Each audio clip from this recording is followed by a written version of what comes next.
who want freedom, justice, and equality.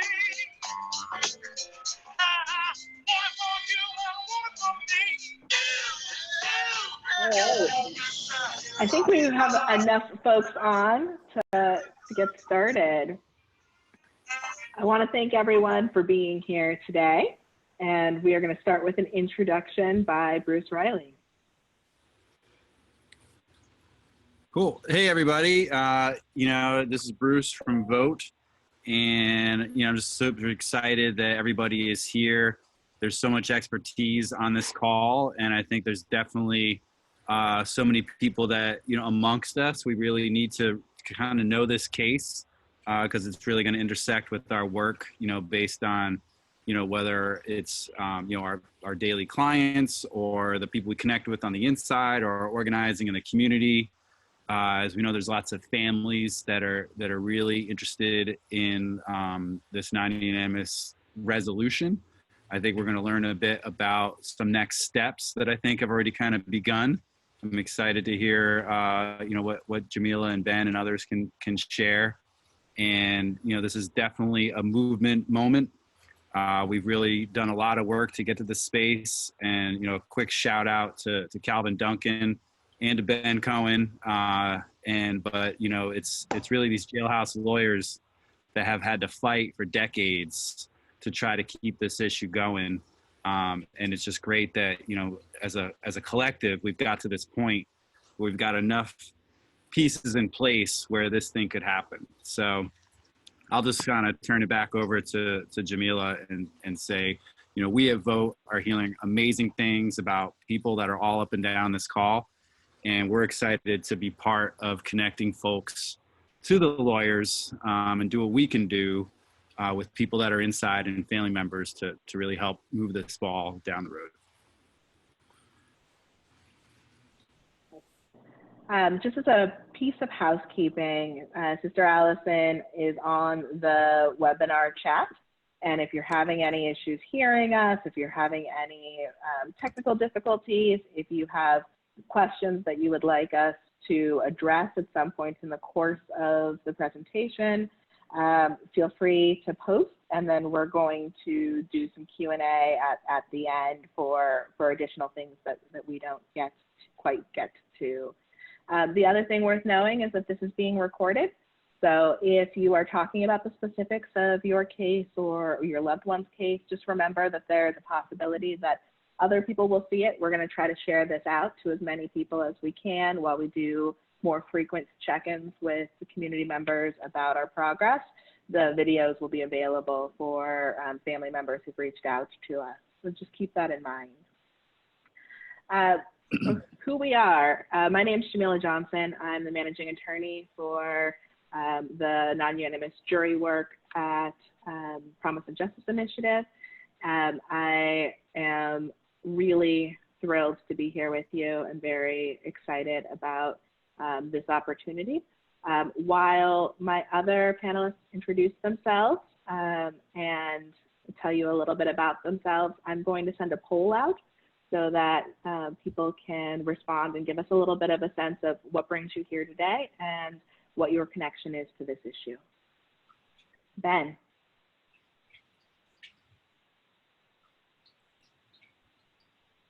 I'm Ben Cohen. I'm a lawyer, represented Evangelista Ramos at the Supreme Court. I'm with a large group of other folks. And just wanted to affirm what Bruce said before passing along to Calvin's. We went up to the prison in October, Jamila and Calvin and I, along with Norris and Chico and Sarah. And I will forever describe this as the greatest combination of legal work done from inside and outside of prison together. And it was predicated on the work of Calvin Duncan, who you'll meet in a half second. But it really has been a joint effort all along the way in trying to bring this injustice to light. And then as we lean on Jamila to try to fix the injustice that's been done. .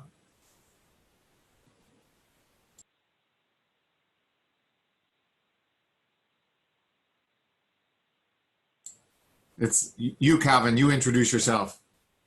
Oh, The man who okay, needs no introduction. Um, once called the greatest mind in Angola, which is no longer true because he is no longer there. Calvin Duncan. right. Thank you, Ben. Like Ben said, I'm Calvin Duncan. I was on the inside in prison for 28 and a half years. 23 of those years, I actually worked as a inmate counsel substitute jailhouse lawyer. And what I generally saw during my time there, first of all, I'm the program director of the Light of Justice, and my job is to help people inside get access to the courts, help them try to overcome some of the procedural hurdles that they face that prevents the judges from reviewing their cases. But while I was on the inside, my job was to help guys on their cases. What I noticed in a lot of those cases was that the jury verdict was 10-2, 11-1. And some of those cases was my friends that was totally innocent. They didn't commit the crime that they was accused of, yet 10 had it wrong, 2 of them had it right. And so fast forward, when I got out of prison through the hard work of the Innocent Project with God's blessing, I decided to continue to help the people that I left behind. And one of the things that I discovered, that I learned later after I got out of prison, because on the inside I litigated the non-unanimous jury verdict, and it always was denied, denied, denied. But when I got out, I learned that that law was rooted in racism, that it was introduced for the sole purpose of preserving white supremacy. So what I did, I got with the lawyers at the Promise of Justice Initiative, and they decided, Ben, Mercedes, everybody with the Promise of Justice, that if I came across cases where actually the verdict was non-unanimous, that they would litigate it to the United States Supreme Court. So what I did, I got with inmate lawyers on the inside, and I monitored the cases, and also they assisted me in helping those guys on the inside timely litigate their cases to the Louisiana Supreme Court. And once the Louisiana Supreme Court did what they generally do, just denied it and overlooked the issue, is that then the lawyers at the Promise of Justice Initiative then filed the cases to the United States Supreme Court. Sometimes I get the numbers confused, but I always say I think it was our 23rd petition over a long period of time that we actually knocked on the door of the United States Supreme Court and said, look, this law should not be in effect. It was rooted in racism. It was totally introduced to preserve white supremacy, and we shouldn't have it on our books. And United States Supreme Court granted to hear Ramos versus Louisiana. And that's my involvement with the inmate lawyers in monitoring all of the cases and making sure that they was timely to the Louisiana Supreme Court. And then from that point on, the Promise of Justice Initiative lawyers took the cases to the United States Supreme Court.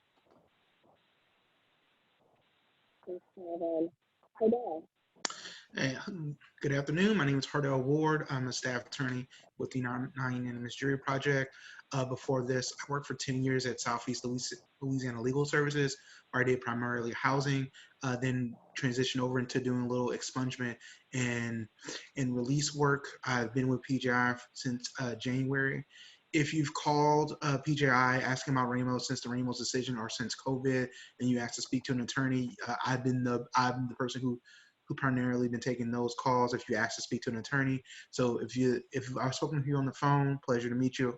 Glad to put a face to the name and to the voice.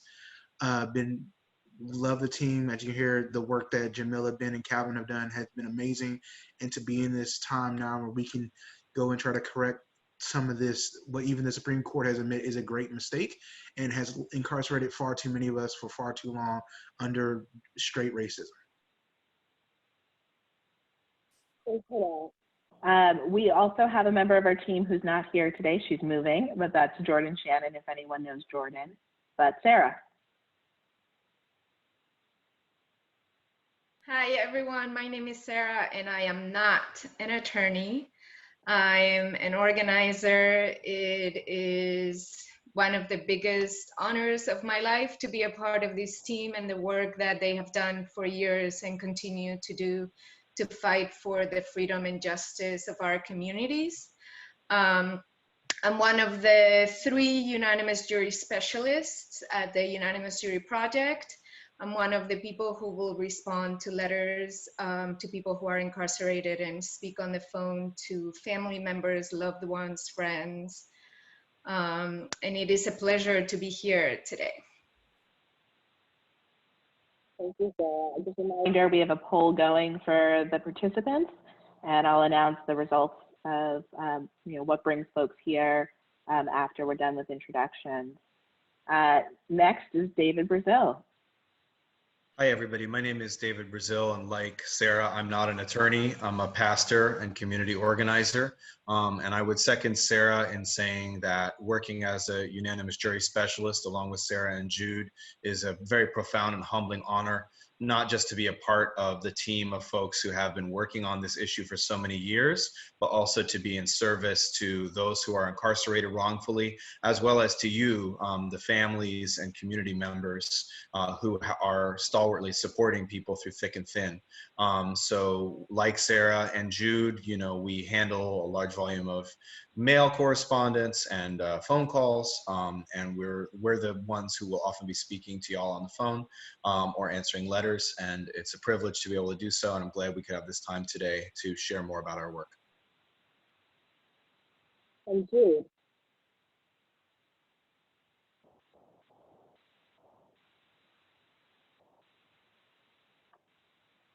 Oh, hey, Jude, you're on mute. Let me unmute you. Yeah, I'm sorry, y'all can hear me now? Oh, yeah. I'm Jude Broad. I'm a specialist with the Non-Unanimous Jury Project, along with Miss Sarah, Mr. David. I do community work also with the younger guys, trying to influence them not to be part of the statistical prison rate that we have in Louisiana, especially in New Orleans. I formed a program, Balls Over Balls, and we use rap balls to, kind of take an attack on a prison, which is another form of prison reform, and we use music, filming, and all type of stuff like that to show the attack on prison, and we use it in a positive way. Thank you. And a little bit of information on who's voted. About 80% of you have voted, of which 30% are people whose loved ones are in prison or have unanimous jury convictions. We have folks who have non-unanimous jury convictions themselves. About 60% are folks who care about the issue or were unanimous jury coalition supporters. And we also have folks who are on parole and probation who have non-unanimous jury verdicts. I'm going to end the polling now and start with our first Q&A question.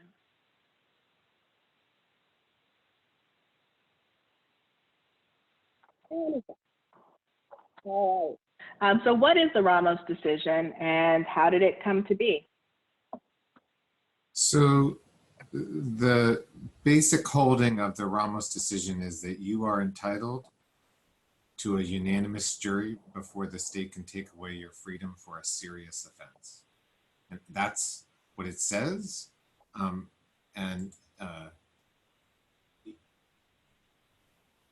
For the last, since the beginnings of our country, the court says that's what the Sixth Amendment guaranteed, is this right to a unanimous jury.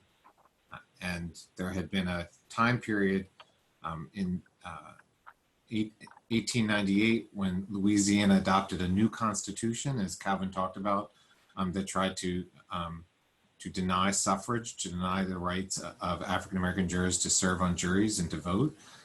And they did that by allowing a non-unanimous jury so that 9 white people could vote to convict. That law, steeped in racism, and the Ramos decision talks about that, how this law born out of racism was used for over a century. Luckily, with the help of Vote and other people, other organizations, at the ballot that was changed in 2018. And it was a profound change and meaningful, but it did not touch on the people who had previously been convicted. So that law, that ballot initiative that many of you worked on, many of our friends at Angola supported and helped fight for, only changed the law for offenses that happened after January 1st, 2019. And so we were going to the court in Ramos asking them to change that for somebody who has previously been convicted. And that's us in front of the court. The opinion was written by Justice Gorsuch. And what he says at the end of his opinion, essentially all of the people, all of the justices would have said that having a non-unanimous verdict would be unconstitutional. There's a lot of legal technical stuff that we'll get into, but that's the major holding of the opinion. How it came to be, Calvin began to touch on this. Calvin, you want to talk some about how difficult it was to get that case to the court and get the court to rule the way it did? So the biggest problem that we always face on the inside in prison, when I say the inside, I mean in prison, was that we couldn't get people documents. And even if we got the documents, we was always filing pro se, meaning we was always filing without a lawyer. And they always had this case called Apodaca that was decided in 1972 that says that it was okay to convict a person based upon 10-2 verdict. And totally what that meant was that they was going to disregard the two people that was on the jury, or that one person that says, look, the government didn't prove their case. I think this guy is innocent. I think he didn't commit his crime. I don't believe the government, but those voices were silenced because of the law being rooted in white supremacy. So the problem was that a lot of lawyers stopped objecting to the issues after the United States Supreme Court said that it was okay in 72 to convict a person like that. But us on the inside, we continue to litigate the issue. We continue to say no, that Apodaca decision was wrong in 1972. And again, the problem was we couldn't get access to some of the documents. And even if we got the documents, we was always filing without a lawyer. And then the third biggest problem was that most of the guys on the inside that we was trying to help was represented by an agency that is assigned to represent people that on direct appeal that can't afford to pay for a lawyer. Unfortunately, a lot of those lawyers was never notifying guys on the inside that their appeals was affirmed. And by them failing to do that, that procedurally prevented the individuals from filing to the next court. And then once they missed that deadline, they was forever barred in court. So one of the things that I did as the director of the Light of Justice was notify everybody that's on direct appeal and say, look, your appeal just was denied. I don't know if your lawyer told you about it, but you need to get with an inmate lawyer to advance your claim to the Louisiana Supreme Court. So far, the three difficulties that we had was that we couldn't get the records. Another difficulty was, and I mentioned it briefly, was that we had a decision that was totally against us, the United States Supreme Court that said that it was okay. And that the main issue was that the hurdle was getting a case from the Court of Appeal to the Louisiana Supreme Court. So by me collaborating with the inmate lawyers, we was able to effectively do that in the Ramos case. Once Ramos, the Fourth Circuit denied Ramos' appeal, I notified the inmate lawyers. The inmate lawyers then consulted with Ramos, and they advanced this case to the Louisiana Supreme Court. And after that, we was able to get it to United States Supreme Court. The biggest hurdle in that was making sure that Ramos was notified that his appeal was denied. And the inmate lawyers then having the opportunity to present his case to the Louisiana Supreme Court. If that had never happened, we would not have had a Ramos properly before the court. And that is the hurdle. And thank God that everything went accordingly and that we prayed for, and it happened. So that's how Ramos came about with the collaboration with the hard work of the inmate lawyers, making sure that that case get to that next court. That is one of our biggest problem. When a guy is convicted, his lawyer is not his court-appointed lawyer not notifying him of the results, and he missing that deadline. In this case, we was able to monitor the case and make sure that it got to where it, to the Supreme Court, then to the United States Supreme Court. So now we have this decision, and we have a statement from the U.S. Supreme Court that what Louisiana has been doing for over 120 years is unconstitutional. So the question becomes, with this decision, who's impacted and how does it impact them? So just generally, Hardel, do you want to talk a little bit about who we know is impacted by the decision with non-unanimous jury verdicts in Louisiana? So in Louisiana, who's impacted would be first anyone who's had a non-unanimous jury verdict.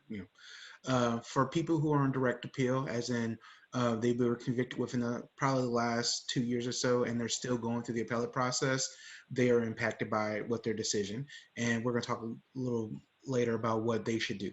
There's also people who are currently incarcerated who had a non-unanimous jury decision, who anytime from the Apodaca decision until now, if they're still incarcerated and they were under a non-unanimous jury decision, they're still impacted, and there's still work that could possibly be done to hopefully get them either a new trial or their release.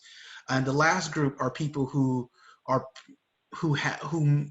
being tried or have been tried for any crime committed before January 1st, 2019. Remember, while Louisiana changed its law, they didn't make that law retroactive. It was only for cases for cases involving incidents that occurred after January 1st, 2019. So if anyone who's on trial or in the future may be on trial for any criminal act that occurred before then, it also impacts them.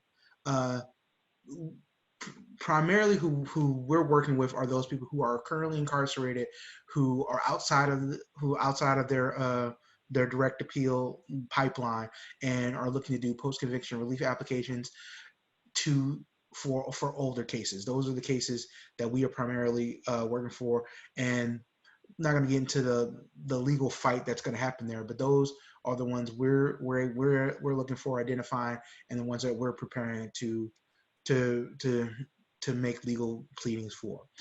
For individuals in the pipeline, we'll talk about that a little bit more later. They have something they need to do, and there's people who may have already filed a post-conviction relief application that is either still pending, or they've received a decision on the appellate level, or on the district level, maybe need to go to appellate level, or they're on the appellate level and still want to, and are still eligible to go to the Louisiana Supreme Court. There are still those individuals who we're trying to identify and provide some assistance to.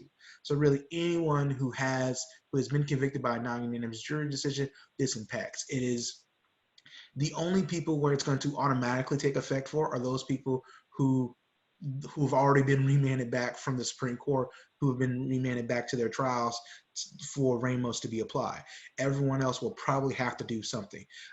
There has already been some of the decisions of people in the direct appeal pipeline where the Fourth Circuit recently did go ahead and remand a case back to the district court level, but it's being as everyone who's on this call knows, being proactive, it's what can happen. We can't wait and expect that the system is just going to resolve everyone naturally. Maybe it happens, but that's not anything we can hope for or wait on. We also have a limited time to take action.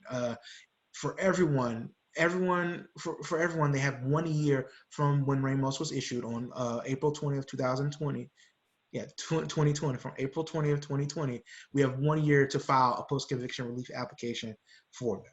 So that's our 1 year deadline. And that's the deadline that needs to be in the back of everyone's head, and the deadline that we need to have something filed to challenge their conviction under Ramos. After that, we lose that opportunity. Is there anything else we need to talk about? I think just generally, I would just share that we started about 6 months ago trying to identify everyone who was in the Louisiana prison who had a non-unanimous jury verdict. And so if you have loved ones who are incarcerated, and they're talking about the folks they've been talking to. It's likely some of the people who are on this call. And so far, we've identified 1,775 people who are still incarcerated with non-unanimous jury verdicts. And that number goes up every single day. Folks let us know about people who we didn't know about beforehand. We find information in court records about people who have non-unanimous jury verdicts.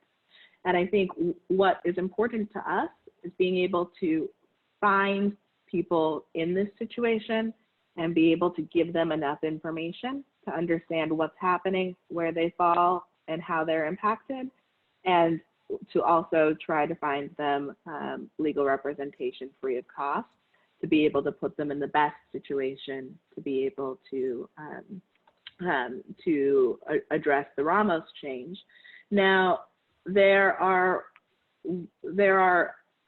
a lot of folks who we have an incredible amount of detail on. More than half of the people who are on our list right now are serving life without the possibility of parole.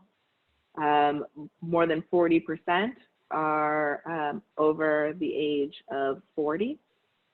We have a significant number of people who had very short deliberations, where the jury only considered their case for 20, 30, 40, 50 minutes, which in some of these cases may have just been long enough to be able to take a polling of the jury, which means that deliberation, the hearing about the evidence, the challenging of the evidence, none of that gets to happen when the jury didn't get enough time to deliberate.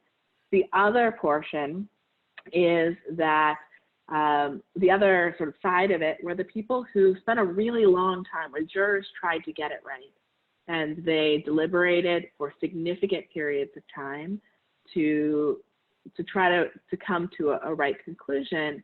But at the end of that deliberation, 2 jurors still didn't believe that the state had proven its evidence enough to be able to convict. And so the world of people who are impacted, I think, is broader than many originally thought. But at the end of the day, also all of the families are impacted, people who have lost the opportunity to grow up with their parent, to be there for their significant other, to see their sons and daughters become the people that they were always meant to be. If I can just add one thing to, I look at the Ramos decision as this great outcome, the work of a bundle of people for a long time, and that fixes a wrong. But what I think is really important for folks to realize as well is that it is in some ways the first step in a long process, in that it admits they're wrong. And Calvin and I, and like folks, Norris and Bruce, have been saying that this is wrong for a long time. And finally, a court said, yes, you're right. It's wrong. But how we fix that, what we know as lawyers is that every time we take a step forward towards justice, people throw up hurdles and procedural bars. Jude has his bars that he talks about, and I talk about the procedural bars. And Calvin mentioned some of them when he talks about the timing, and the reason why that time is so important is if you're a day late on a filing, they kick you out of court. And I think we can all agree that that's not fair. But what we want to do is try to fight those procedural bars to try to get justice. And that's what this project moving forward is all about. There are a lot of questions about the retroactivity of the Ramos decision. And we're going to get there real soon. But in case, and for those people who are still on direct appeal, I think it makes sense to talk a little bit about what's happening for them right now. So the Supreme Court made its decision. There are people who are on their first opportunity to appeal, who have just been convicted and just made an appeal to the Court of Appeals. There are people who are awaiting the Supreme Court of the state of Louisiana to hear a decision that has been made by the Court of Appeals, and those who are at the U.S. Supreme Court. Ben, can you help us understand what's going to happen to the people who are in those various steps, and what uncertainty there is about some folks who might have to work a little bit harder to be considered under Ramos? Sure. So the Supreme Court remanded, United States Supreme Court remanded 11 cases on April 27th to the Louisiana courts. And I expect the Louisiana Supreme Court will remand around 40 cases to the courts of appeal.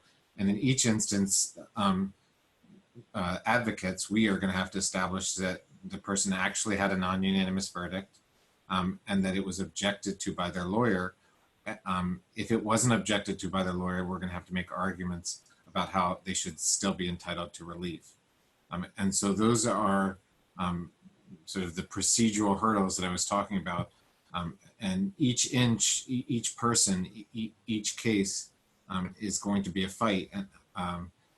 And I know there's been some letters that were sent up to Angola that were like, everyone's going home. There's a free, everyone's getting a free new trial. And I feel like people who give false hope, like I am incredibly hopeful. I might be the most hopeful person on this call in terms of where we get to, but I feel like false hope is, people shouldn't be selling that. People shouldn't be pushing it, because it's hard work that's going to get us the kind of justice that folks deserve.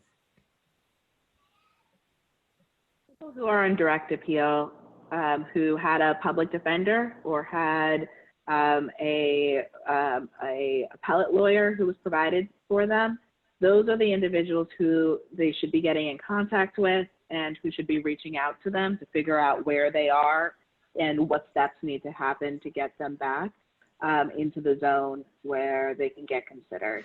TJI isn't taking on those representations in most instances of people who are on direct appeal, because we think there's a system there to try to help and to try to get people into the right spot.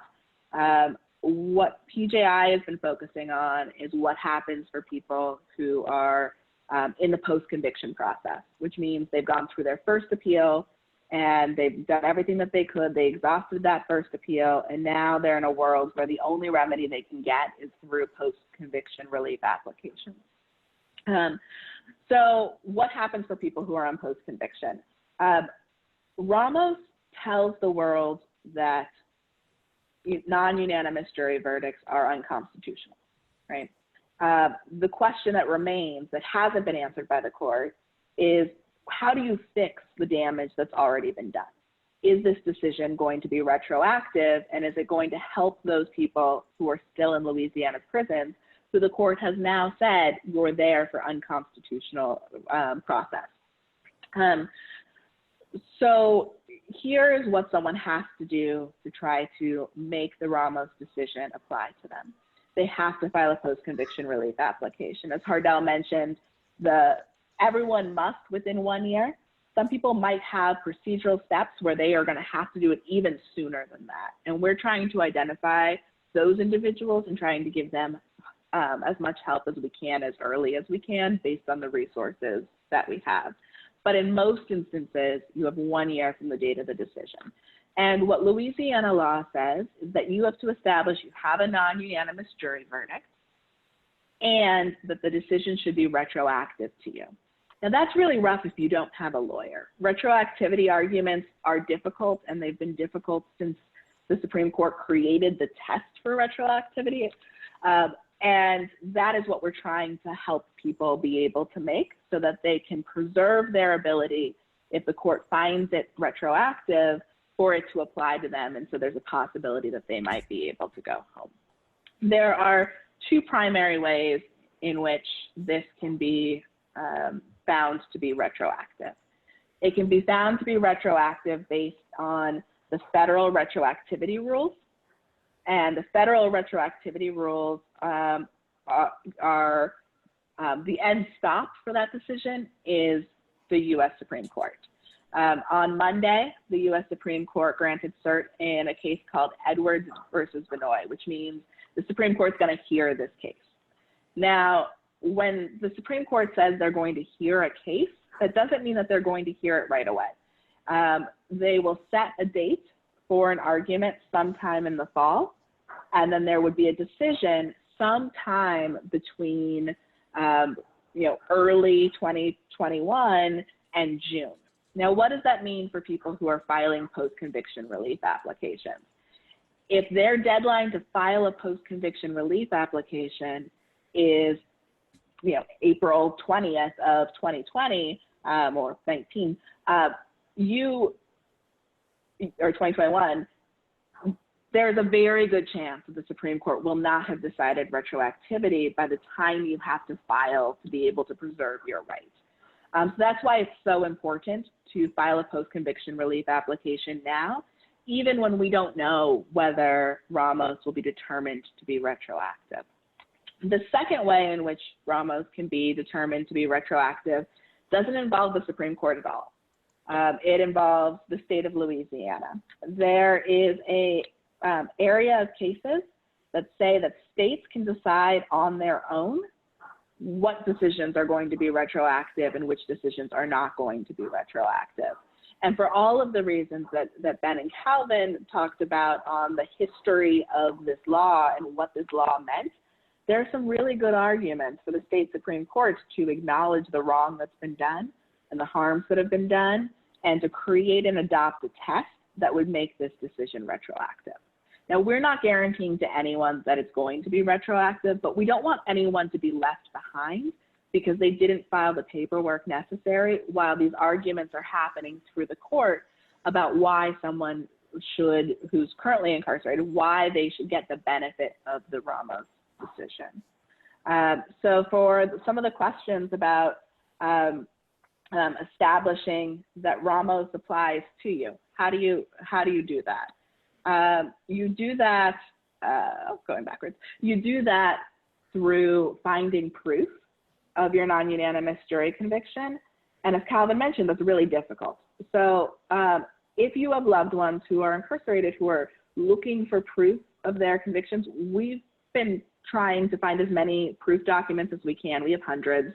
I think the last check, we were over 900 proof documents for those 1,775 folks who we've found. So if someone is looking to do action before we step in, or before we can know whether we can offer legal services, we can let them know whether we've already found their records and how we got it, and get those to them and to family members. What happens for people who are on parole or probation? I know that there are a number of folks in our community who have non-unanimous jury verdicts, and who know that they've been convicted unlawfully and are dealing with the consequences of having a conviction. And I want to turn it over to Ben to kind of talk about some of the things to balance and to think about in whether or not to challenge while you're on parole or probation. Yeah, this is an instance where it's a really complicated question. And we at PGI are trying to figure out how to find lawyers to represent this mass of people inside. And then there's another mass of people who are outside who were injured by this law. The concern that I would have if I were counseling somebody is that they might inadvertently end up facing trial again. And we don't think that that person could be convicted of a greater offense, but we recognize that even the act of going to trial, you can be held without bail prior to trial, and that trial could take 18 months to 2 years to go forward. Now, I would be very concerned about doing something for a person, and so if a lawyer is advising you and they don't describe those pitfalls, but they want to charge you money regardless, I would want to hear from a different lawyer who would describe the pitfalls.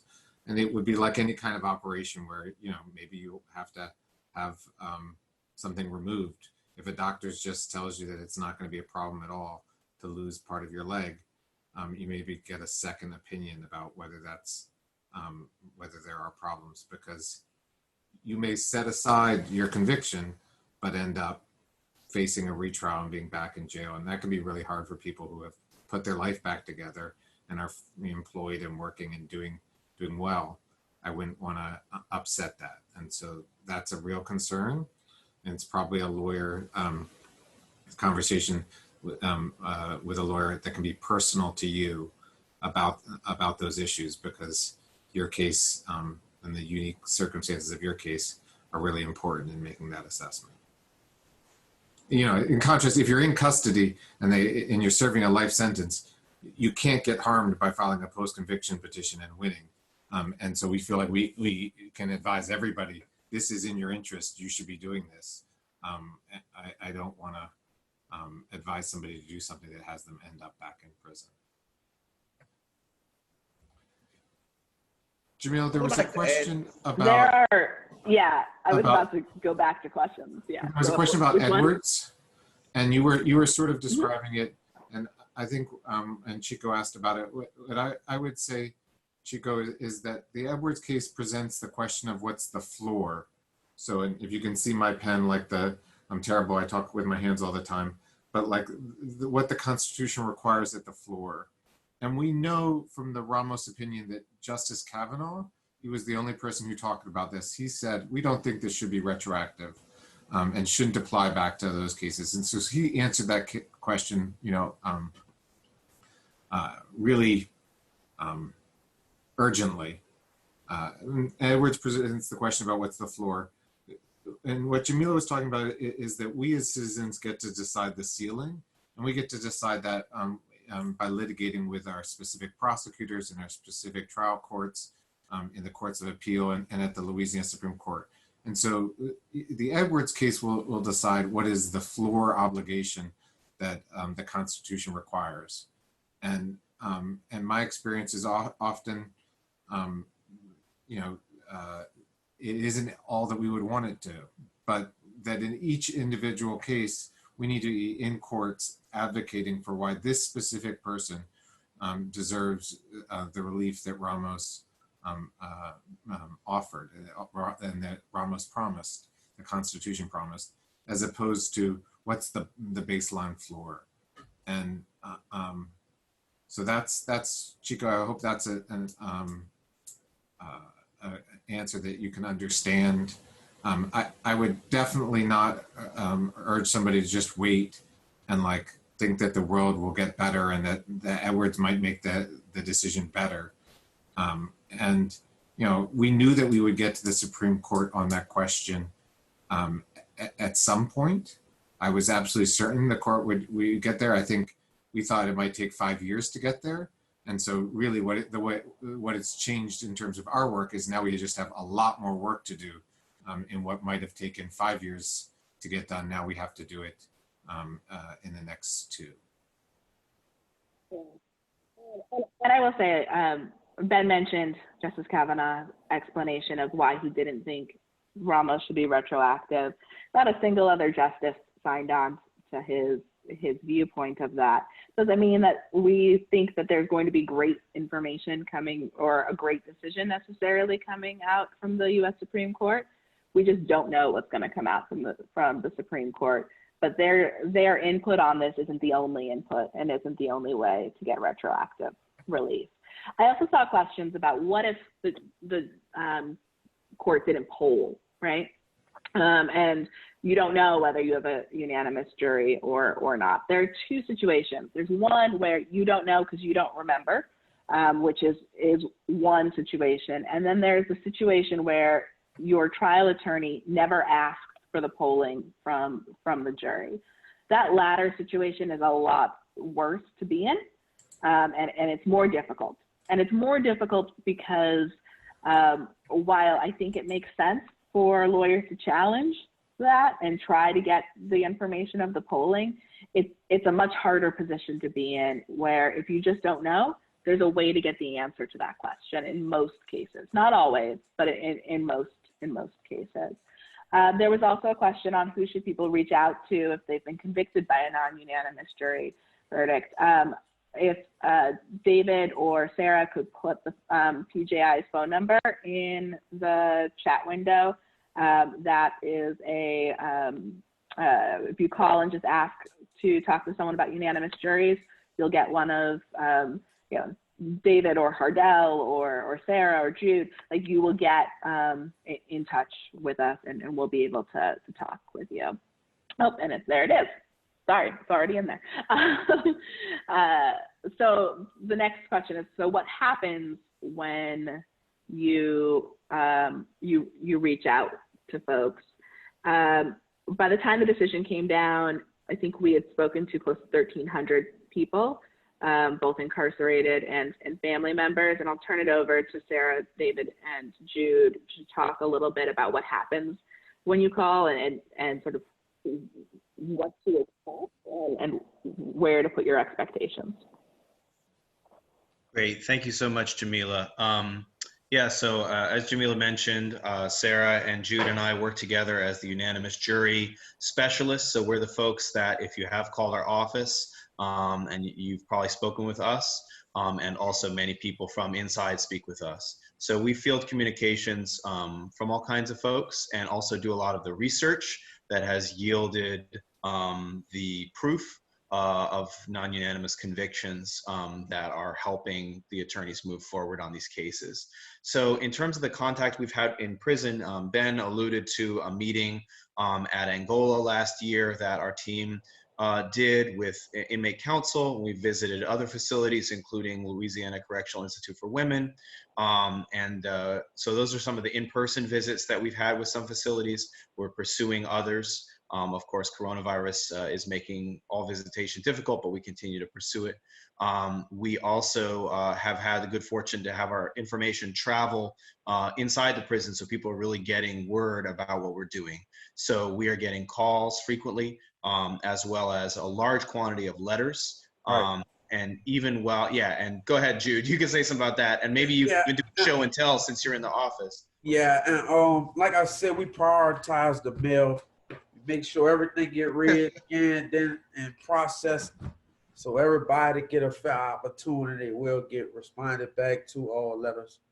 We taking all calls, you know. Yeah, and we have commitments to return mail within a timely time frame. And even though our office is obliged to work remotely right now because of the coronavirus, we've worked out systems so that we can keep our mail flow going. And so we, remain committed to doing that. So if you have loved ones who are inside, who are not in touch with us yet, who have a non-unanimous conviction, please share both our phone number, and also we'll put in our mailing address so they can reach out to us at the Promise of Justice Initiative on Alicia Fields. We also, of course, field calls from loved ones, from family and friends. And, in this case, we want to be circumspect about the privacy that people are due around their cases, and make sure that, you're their preferred point of contact. So we will, ask questions about that. But we are here to support not just, the folks inside, but the whole community that's impacted by this set of issues. And it's been very powerful and moving to be able to offer support to folks whose loved ones have been inside for a long time, who have really feel they have no other recourse. This is really a beacon of hope for them. And so it means a lot to be entrusted with this work. And of course, we have a really great team. And I can say that, without exaggeration, that especially the specialists are really working to get this high volume of communication dealt with every day. So we're here for you. Please get in touch with us. And Sarah, did you want to add anything? Yeah, I just wanted to add, the box that Jude showed you is nothing. There are many, many, many more letters. So we are committed and will respond to everyone, but please be patient. The phone calls, we try to respond within 24 or 48 hours. And the letters, we try to go as fast as we can. It is amazing to be in touch with as many people as we are in touch with, but sometimes it does take time. And also, I just wanted to share some of the letters that we have received. For me personally, are just a source of inspiration and the courage that everybody teaches us every day is the biggest gift. So I just thank you, the community is supporting, and everyone inside. You make our work very easy. And I want to include faith. Guys, gotta have faith.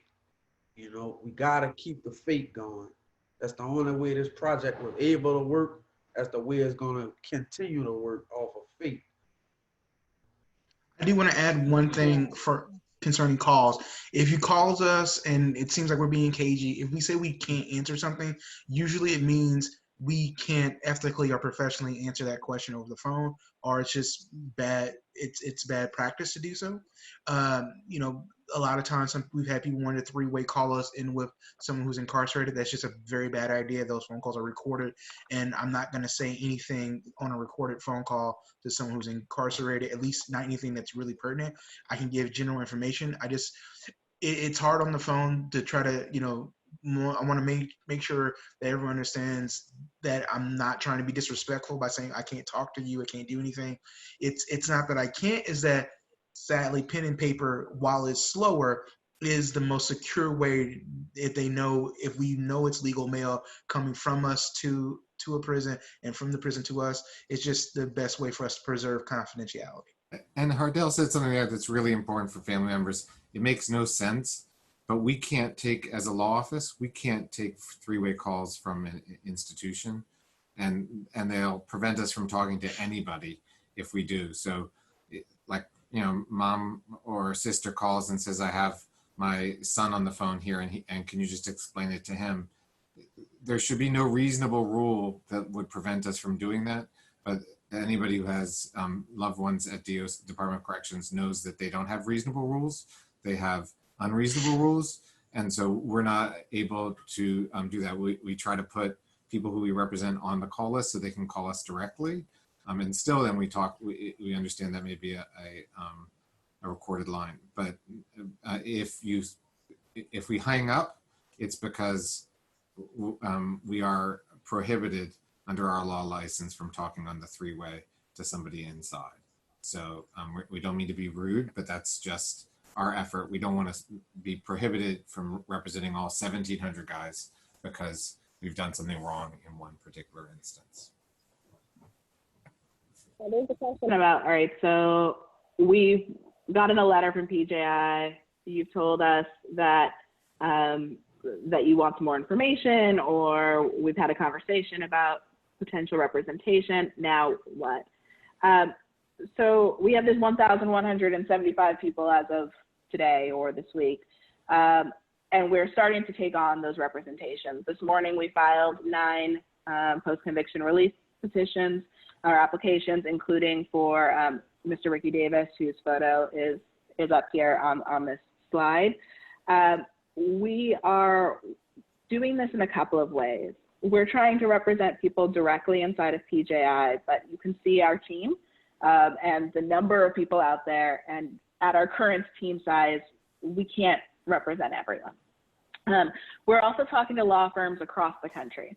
So what can be happening between the time that you find out that we have that we've identified that you have a non-unanimous jury verdict and you've confirmed you're not represented by anyone else, is that we are sitting there trying to figure out which cases need somebody immediately to do something on, and trying to find how to get that resource. Now, we don't want anyone to miss their deadline because they're waiting for us. So what your loved one has probably heard from us is that we commit to tell everyone by October 20th, the 6-month mark from the decision, either to have started representing them or tell them that we are going to be able to represent them if we're going to be able to represent them, or to tell them that we're not, and to be able to provide them information on how to take the steps with inmate counsel and to provide the records that we may have So that 6-month window is the window we're in right now, as we're trying to learn as much as we can about as many people's cases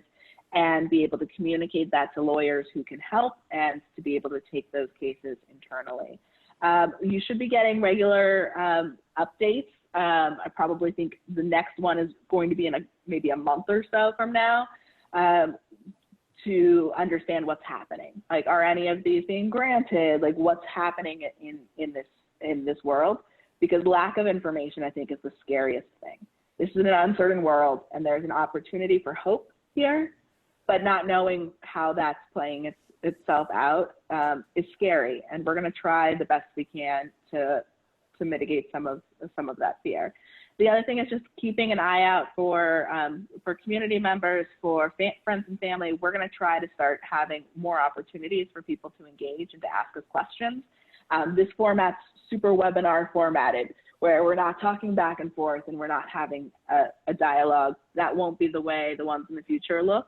We just wanted an opportunity to just provide some basic guidance and information that can be available for others who come on to our website.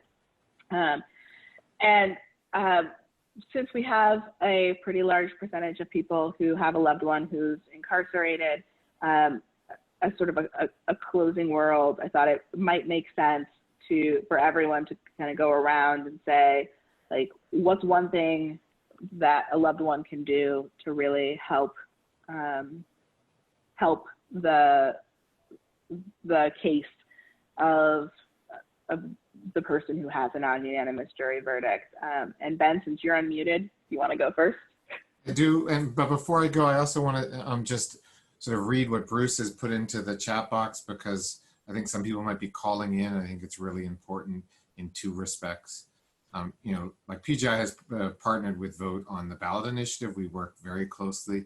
When we went up to the prison, we went up there together. We do different things, but we feel like we are siblings. And so if you're having trouble reaching PGI, Bruce knows how to track me down pretty quickly. And so, contact Vote, and they'll get in touch with us very quickly. And the other thing that I would urge folks to do on that is, there will be people selling services. Some of them are great lawyers who can help you and help your family, and if your family's able to afford them. But I would also, there's a lot of institutional knowledge. I can't really give out information about other lawyers, in the sense that it'll always sound like I'm criticizing a different lawyer or whatever, but I think Vote has a real sense of people who are honest and who might provide legal services that are useful versus people who might be charlatans. And I'd really encourage, a family member, before they go out and, mortgage a house or take on a loan to pay for a lawyer, to talk to Bruce or Norris or Chico or any of the folks at Vote, because I think they'll get a better sense of that. In terms of, really, to me, what is the best way to help a loved one? A lot of you guys have already done it. In sort of advocating for the ballot initiative. That was an immense first step at exposing this injustice, and was tremendously useful. And I would very much encourage folks to get involved with Vote on their efforts in educating, whether it's prosecutors, judges, courts of appeal, on these procedural bars. A government decides to impose a procedural bar to justice, to put up an impediment, and you all are the best voices for why those bars are wrong. And so, we're gonna do the legal work for as many people as we can, but to the extent that folks can drop into Vote, and I mean drop into the organization Vote, so that they are helping advocate for those policies. That's a real concrete way folks are able to help a loved one in prison. Yep, Ben, I just wanted to add, and thanks for that. And, so Norris right now has been doing, attempting to do a lot of damage control on that point you raised about some of the charlatans that are hovering.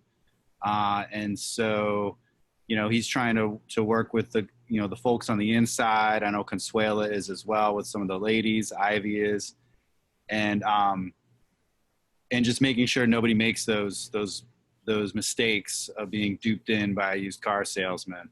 And I think if anyone, we as a collective here, I see 43 participants. If anyone hears of lawyers that are kind of swooping in, they may be a great lawyer. But let's, it'd be great to share some information so that we know if a great lawyer is kind of coming onto the scene, or if they are just that, charlatans. Because the last thing we want to see is one of our people get taken advantage of. And then, people that know vote, for us in that circumstance, the gloves would come off. I mean, we don't have the limitations of being a law firm and such. So, we want to head that off in the past. It's a lot better to prevent something and have to come in and clean it up. In this world, we would have had some more Q&A at the end of this, and we're going to do more of these, and they will be mainly and if not 100% people asking questions during them. If you know folks who tried to register after the session started and weren't able to get a registration link or weren't getting through, I'm going to email a recording of this to everyone who tried to register while the presentation was going after registration had been cut off. I do have a list of everyone who tried to do that so that folks can access this in the future. And we will also try to send every attendee a link to this as well.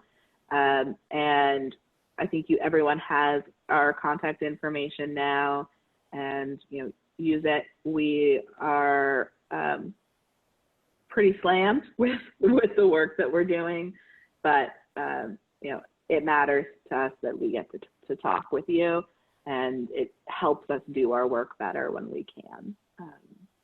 And think about it in closing, and thank everyone for being here today.